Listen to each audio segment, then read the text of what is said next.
আমি সোফায় বসে আছি, খেয়াল করলাম আমার স্ত্রী আমার শাশুড়িকে বলছে, মা তোমার জামাই রোজ রাতে আমাকে খুব ব্যথা দেয়। কথাটি শুনে আমি আকাশ থেকে পড়লাম যেন। এ কি বলছে মেয়েটা? বাচ্চা নাকি? বয়স 20 পেরিয়েছে, কিন্তু কথা শুনে মনে হচ্ছে 15 বছরের বাচ্চা। আমি দ্রুত ফোনটা তার থেকে কেটে নিলাম। কি বলছো এসব মাকে? এসব কথা কেউ মাকে বলে? কি বলেছি? যা সত্যি তাই বলেছি। তুমি কি কিছু বোঝো না? এত ন্যাকামি কোত্থেকে আসে তোমার? কি আপনি আমাকে ন্যাকা বললেন? বলেই রাগী রূপ ধরে বসে গেল। কেন, আমি কি ভুল কিছু বললাম নাকি? অবশ্যই ভুল বলেছেন। দেখো নীলা, আমরা সম্পর্কে স্বামী স্ত্রী। আমাদের মধ্যে যা হবে বিশেষ করে রাতে, সেগুলো একান্তই আমাদের। বাহ, আপনি আমাকে ব্যথা দেবেন আর আমি কাউকে কিছু বলবো না? মগের মুল্লুক পেয়েছেন নাকি? আমি কিছুই বুঝতে পারছি না। ওকে অন্যভাবে বোঝাতে হবে। আচ্ছা, আমি তোমাকে আর ব্যথা দেব না। তুমি না চাইলে আমি তোমাকে ছোবো না পর্যন্ত। না, বলবো না। নীলাকে কোনো মতে বুঝিয়ে অফিসের জন্য বেরিয়ে গেলাম। অফিসের কাজ শেষে বাহিরে এসে দাঁড়িয়ে দাঁড়িয়ে সিগারেট ফুঁকছি। হঠাৎ খেয়াল করলাম একটি মেয়ে আমাকে পাশ কাটিয়ে আমার সামনে দিয়ে চলে গেল। কি ব্যাপার? আমার স্ত্রী এখানে কি করছে আর এইভাবে চলে গেল কেন? আমি ওর পিছু করলাম। সিঁড়ি দিয়ে নামতে ওর মাথার ঘোমটাটা সরে গেল। আমি আবারও পিছু নিতেই দেখি নীলা হাওয়ায় মিলিয়ে গেল। না, আমাকে জানতেই হবে। এই বলে অফিস থেকে বাসার জন্য বেরিয়ে গেলাম। বাসায় এসে দেখলাম নীলা গভীর ঘুমে আচ্ছন্ন। এটা যদি নীলা না হয় তাহলে কে ছিল? হুবহু আমার স্ত্রীর মতো। চোখের দেখা ভুল হতে পারে। ওয়ালেট রাখার জন্য ড্রয়ার খুললাম। আরে ড্রয়ার দেখছি তিল পরিমাণ জায়গা নেই, পুরোটা নীলার জিনিসপত্র দিয়ে ভর্তি। ড্রয়ারে হাত দিতে দেখলাম একটা কানের দুল। কানের দুলটা দেখে আমার মাথা ভন ভন করতে থাকে। দ্রুত দুলটা হাতে নিয়ে দৌড় দিলাম। একটা রুমে এসে একটা বক্স বের করলাম। তারপর কানের দুলটা বের করে পাশাপাশি রাখলাম। একদম একই ডিজাইন। এই কানের দুল আমি রেখেছিলাম এখানে আরো 1 বছর আগে। হায় আল্লাহ, কি দেখছি আমি? পায়ের তলা থেকে মাটি সরে যেতে লাগলো আমার। আজ থেকে 1 বছর আগে আমার মা খুন হয়েছিল, আর সেই খুনি একটা মেয়ে ছিল।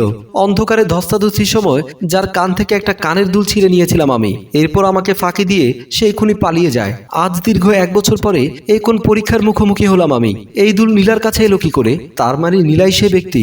নীলা যদি সেই ব্যক্তি হয়ে থাকে তাহলে তার কানে সেই দাগটা থাকবে। নীলার সাথে আমার বিয়ে হয়েছে আজ 8 দিন মাত্র। এই 8 দিনে সে আমাকে তার সাথে বেশি মিশতে দেয়নি, যার ফলে দাগটা চোখ এড়িয়ে গেছে হয়তো। এক্ষুনি গিয়ে ওর কানের দাগটা পরখ করে দেখতে হবে। এই রহস্যের জট খোলা অবধি আমার মনে শান্তি নেই। এই বলে বেডরুমের দিকে পা বাড়ালাম। রুমে এসে দেখি নীলা আপন মনে ঘুমাচ্ছে। আচ্ছা, আমি কি শুধু শুধু ওকে ভুল বুঝছি? শুধুমাত্র একটা কানের দুল কখনোই উপযুক্ত প্রমাণ হতে পারে না। অন্তত নিজেকে ভুল প্রমাণ করতে হলেও নীলার কাছে আমাকে যেতেই হবে। ওর কানে কোনো দাগ আছে কিনা আবিষ্কার করতে হবে। এই ভেবে আমি ধীরে ধীরে বিছানার কাছে বসলাম। দেখলাম তার কান শাড়িতে সম্পূর্ণ ঢাকা অবস্থায়। আমি ধীরে ধীরে নীলার কানে হাত দিতেই নীলার ঘুম ভেঙে গেল। আমি অমনি হকচকিয়ে উঠলাম। নিজেকে বড্ড অপ্রস্তুত মনে হচ্ছে। নীলা বলল, এতক্ষণে আমাকে আদর করার সময় হলো? এই বলে আমার হাতটা বুকের ভেতরে চেপে ধরলো। এই মুহূর্তে নীলার সাথে একান্ত সময় কাটানোর থেকে আমার মনের আশঙ্কা কাটানোই বেশি জরুরি। আমি আস্তে করে নীলার কানের উপর থেকে কাপড়টা সরিয়ে ফেললাম। আমার চোখ দুটো ছানা বড়া হয়ে গেল। মুহূর্তে পুরো শরীরটা ঝাঁকুনি দিয়ে উঠলো। কোনো একটা অজানা শব্দে আটকে উঠলাম আমি। নীলার কানের কাটা দাগটা ঝলমল করছে আমার চোখের সামনে।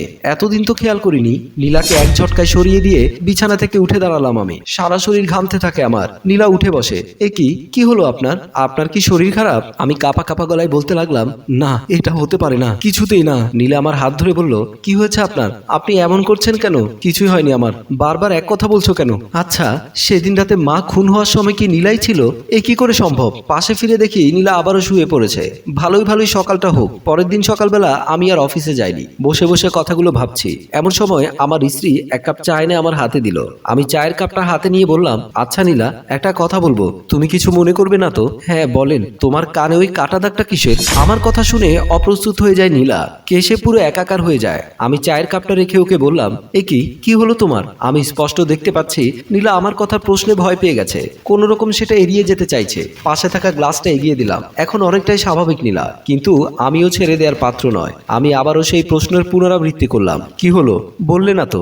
দাগটা কিসের? আমি জানি না, কিচ্ছু জানি না। জানো না মানে কি? না মানে মনে নেই আমার। কি বলো? এত বড় একটা আঘাত পেলে আর সেটার কিচ্ছু মনে নেই তোমার? অদ্ভুত। বললাম না কিচ্ছু মনে নেই, তারপরও কেন একই কথা বলছেন? এটা বলে নীলা চলে যায়। পরের দিন বাবা ছোট ভাই বাসায় আসে। আমি বাবাকে নীলার সেই মেয়ের বিষয়ে সব কথা জানাই। বাবা আমাকে ধৈর্য ধরার কথা বললেন, তবে বাবাও চিন্তিত হয়ে পড়লেন এই সব কথা শুনে। কিছুক্ষণ পর একটা অপরিচিত নাম্বার থেকে কল আসে। আমি কল রিসিভ করতে অপর প্রান্ত থেকে একটা অচেনা মহিলার কণ্ঠস্বর ভেসে আসলো। আপনি কি মিস্টার আবির বলছেন? হ্যাঁ, আমি আবির বলছি, কিন্তু আপনি কে? আমার কথা পরে জানলেও চলবে। আপনাকে একটা লোকেশন দিচ্ছি। কিসের লোকেশন? আজ থেকে 1 বছর আগে আপনার মা মারা গিয়েছিল। হ্যাঁ, খুনি মাকে খুন করে নদীতে ফেলে দিয়েছিল। পুলিশরা তা খুঁজে না পেয়ে মৃত ঘোষণা করেছে। হ্যাঁ ঠিক, কিন্তু উনি মারা যাননি, উনি এখনো বেঁচে আছেন। কি বলছেন আপনি? হ্যাঁ, উনি বেঁচে আছেন। দীর্ঘ 1 বছর পর উনি কোমা থেকে বেরুলেন। ওনার মুখ থেকে আপনাদের বিষয়ে বিস্তারিত জানলাম। আর উনি এটাও জানে তাকে কে খুন করার চেষ্টা করেছিল। মহিলাটির কথা শুনে ফোনটা হাত থেকে নিচে পড়ে গেল। তাহলে কি মা বেঁচে আছেন, নাকি কেউ আমাকে ফাঁদে ফেলার চেষ্টা করছেন? এই মুহূর্তে কি করা উচিত আমার? না, আগে বাবাকে জানাতে হবে, তারপর যা খুশি করা যাবে। আমি দ্রুত বাবার কাছে গেলাম, বাবাকে সব কথা খুলে বললাম। আমার কথা শুনে বাবা বললেন, কি বলছিস, তোর মা বেঁচে আছে? হ্যাঁ বাবা। প্রথমত কথাটি শুনে বিশ্বাসই করতে পারছিলাম না। যাই হোক, তুই মহিলাটির বিষয়ে খোঁজ নিতে পেরেছিস? না, উনি তো নিজের বিষয়ে কিছুই বললেন না আমাকে। আচ্ছা, কলটা কোত্থেকে এসেছে, জায়গাটা কোথায়? উনি আমাকে লোকেশন পাঠিয়ে দিয়েছে। আগে আমাদেরকে এ বিষয়ে পুলিশের সাথে কথা বলতে হবে। আমিও একই কথাই ভেবেছি বাবা।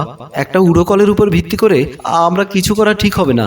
আমার কি মনে হয় জানিস, যে আমাদেরকে তোর মায়ের বিষয়ে জানিয়েছে তার কথা আমার মিথ্যে মনে হচ্ছে না। কেউ আমাদেরকে তোর মায়ের বিষয়ে কেন মিথ্যে কথা বলবে? তাহলে এখন কি করব?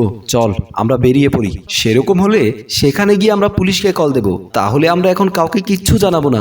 বাবার সাথে কথা সেরে আমার রুমের দিকে পা বাড়ালাম। বাবার রুম থেকে বের হয়ে দেখলাম আমার স্ত্রী দরজায় দাঁড়ানো। তার মানে এতক্ষণ সে আমাদের সব কথা শুনেছিল। কি ব্যাপার, আপনারা এতক্ষণ কি নিয়ে আলোচনা করলেন? কেন, তুমি কি শুনতে পাওনি? না, আমি তো মাত্র আসলাম। 1 বছর আগে আমার মা খুন হয়েছিল, কিন্তু আজকে একজন ফোন করে তথ্য দিলেন আমার মা মারা যায়নি, উনি বেঁচে আছেন। কি বলেন? তাহলে এতদিন তিনি কোথায় ছিলেন? আমি খেয়াল করলাম মায়ের কথা শুনে নীলা ভয় পাচ্ছে। এতদিন নাকি মা কোমায় ছিল, আজকে জ্ঞান ফিরেছে ওনার। তো এখন কি করবেন আপনি? আমি আর বাবা মাকে ফিরিয়ে আনতে যাব। না, যাবেন না, যাবেন না আপনি। যাব না? কিন্তু কেন? তুমি আমাকে নিষেধ করছো কেন? সেটাই তো বুঝছি না। না কিছু না, ভারী অদ্ভুত তুমি। এতদিন পরে মায়ের সন্ধান পাওয়ার পরেও মাকে আনতে যাব না, হাত গুটিয়ে বসে থাকবো? না কিছু না, এটা বলে ভেতরে চলে গেল। এমন মনে হচ্ছে নীলা চাচ্ছে মা না ফিরে আসুক। অদ্ভুত ভয় লুকিয়ে আছে নীলার মনে। রাত 10টার পর আমি আর বাবা একটা নির্জন জায়গায় আসলাম। বাবা আমাকে বলল, তুই ভেতরে গিয়ে আমাকে জানা, আমি পুলিশকে ইনফর্ম করব। আচ্ছা, তাহলে আমি ভেতরে যাচ্ছি। আমি এখানেই আছি। আমি আস্তে আস্তে এগুতে থাকলাম। নিরিবিলি জায়গা, গা ছমছম করছে দেখে আমার মনে হচ্ছে কেউ আমাকে ফলো করছে। পেছনে ফিরতে কাউকে দেখলাম না। আবার সামনে আগাতে থাকলাম। এবার বুঝতে পারছি কেউ আমার দিকে এগিয়ে আসছে। আমাকে পেছনে ফেরার সুযোগই দিল না। তার আগেই সজোরে আমার মাথায় আঘাত করলো। আমি মাটিতে বসে পড়লাম। চোখ দুটো ঝাপসা হয়ে আসছে। মনে হচ্ছে এক্ষুনি জ্ঞান হারাবো, নয়তো মারা যাব।